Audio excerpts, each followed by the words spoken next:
Hello, everyone out there. It's Jon Kelderman, your Medicare tutor with Kelderman Insurance. Hey, I wanted to just give you kind of some thoughts on one of the things that I've ran into a few times. And this is relatively new.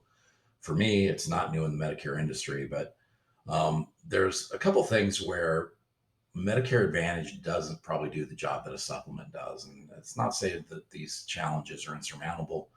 I don't think it's necessarily the reason to not do a Medicare Advantage, but I think it's something to watch out for. And the couple areas are, well, primarily it's any kind of Part B prescription drug. So typically, prescription drugs are handled through Part D, as in dog.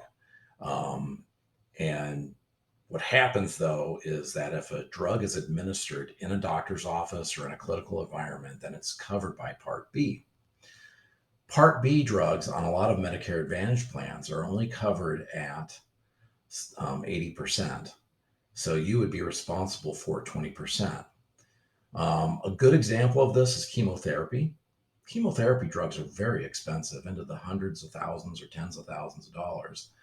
And if you're paying 20% of that, that can get you to your max out of pocket very quickly. Now, one of the things that I often do is I'll set somebody up with an indemnity plan that covers for up to $5,000 in cancer.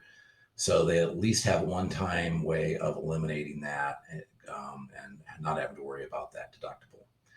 Um, but what I'd really like to focus on is where it gets into long term care, or not long term care, but interim care when you go into skilled nursing. So most of the time when people go to the hospital, especially as we age, what'll happen is there will be a skilled nursing portion of that care. So you'll go to the hospital, you'll spend several days there, you'll have something done, and what they'll do is they'll want to rehab you. And the way they do that is they bring you into a skilled nursing, or maybe there's some things that don't require full hospitalization, but that would require there be a skilled nurse around. Um, the challenge with that is with the Medicare supplement, all those are covered by both Medicare Advantage and Medicare Supplement.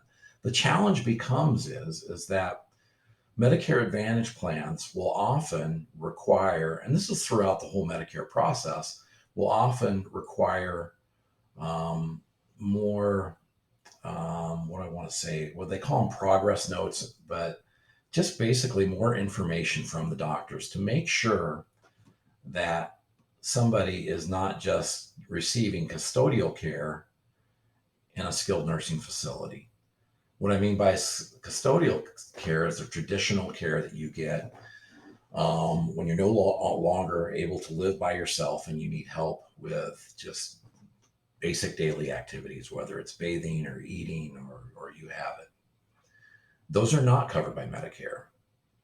So, interestingly, the challenge becomes is a lot of times Medicare Advantage plans they will actually have a little bit more rigor that they'll put towards making sure that people aren't that are getting the right care and that they're covering the right things.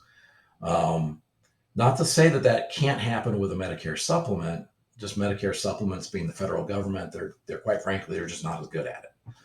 At least that's my read on it. But anyway, just something to think about. Again, not saying that Medicare Advantage is not the way to go, but it can be a challenge. I had never ran into it until I just had a few clients that I've talked to about it. One that actually is a client that experienced it. We're able to get through all of them. But anyway, Jon Kelderman, American Republic, Kelderman Insurance, your Medicare tutor. Just have a great rest of your week. Bye.